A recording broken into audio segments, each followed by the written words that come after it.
अभी Bruce Lee के पास पैसा तो कितना था, मगर डॉक्टर ने क्या डायग्नोज किया और यूएस में क्या स्कैन हुए हमको नहीं पता ना, क्योंकि ब्रूस ली के पास तो पैसों की कमी नहीं थी, वो तो फेमस भी था। तो भी डॉक्टर्स जो एक पावर रखते हैं ये बताने का कि भैया ये सही है और ये गलत है, ये जो पावर है ये पावर आम आदमी के पास नहीं होता ना, चाहे वो सेलिब्रिटी हो या आम आदमी हो।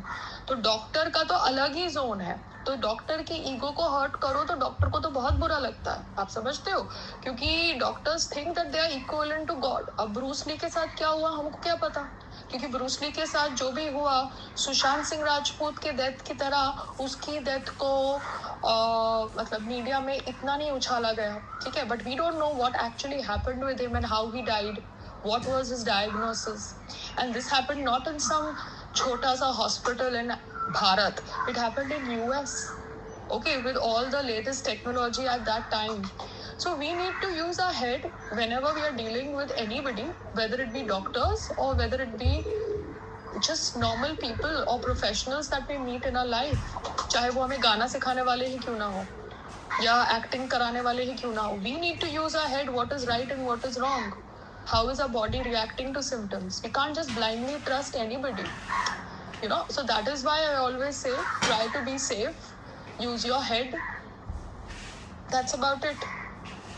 Because COVID आया, कोविड में कितने लोगों की जान गई, फिर बाद में कुछ लोग बोलते हैं कि खांसी जुकाम था, हमने तो कोविड के इंजेक्शन भी नहीं ली, और कुछ लोग बोलते हैं कि हमको कोविड के इंजेक्शन से साइड इफेक्ट्स हो रहे हैं। So you have to understand the world is full of creating various narratives.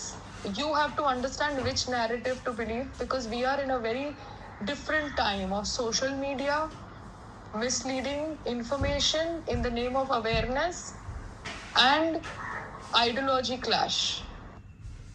और डॉक्टर की बात छोड़ो, हमको ये भी नहीं पता उसको किसने खाने में क्या दिया, पहले क्या दिया, अभी क्या दिया, was it some slow poisoning, what it was. So we have to understand that अब आप सेलिब्रिटी बन जाते हो तो आपको अपना लुक आफ्टर करना पड़ता है, ठीक है ना, बिकॉज आपके एनिमीज भी बनते हैं, तो you have to look after yourself. Okay, take care. This is for all the people जो नए नए सेलिब्रिटीज़ बने हैं, बिकॉज इन्फ्लुएंसर्स भी आजकल अपने आप को सेलिब्रिटीज समझ रहे हैं ना, लाइक्स एंड व्यूज़ की वजह से. और डॉक्टर साहब, फोरहेड पे जो इंजेक्शन पॉइंट्स होते हैं वो क्या सेम होते हैं सबके लिए, कि मेरा फोरहेड बड़ा है तो इसलिए इंजेक्शन पॉइंट्स अलग होंगे? बिकॉज क्या होता है, बोटॉक्स का इफेक्ट आने को 2-3 दिन या 1 हफ्ता लगता है, तो वो फोरहेड मूवमेंट जो होती है उससे सेट होने में मतलब टाइम लगता है, विच आई अंडरस्टूड नाउ बिकॉज मैंने इतना R&D किया है.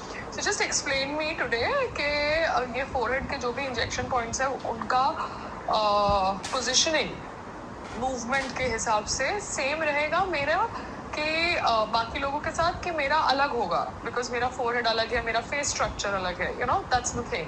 मेरे हिसाब से मोटा मोटा सेम होना चाहिए, बट मेरा जो फ्राउन लाइंस है, मेरा जो मूवमेंट है, उसके हिसाब से इंजेक्शन पॉइंट्स होने चाहिए.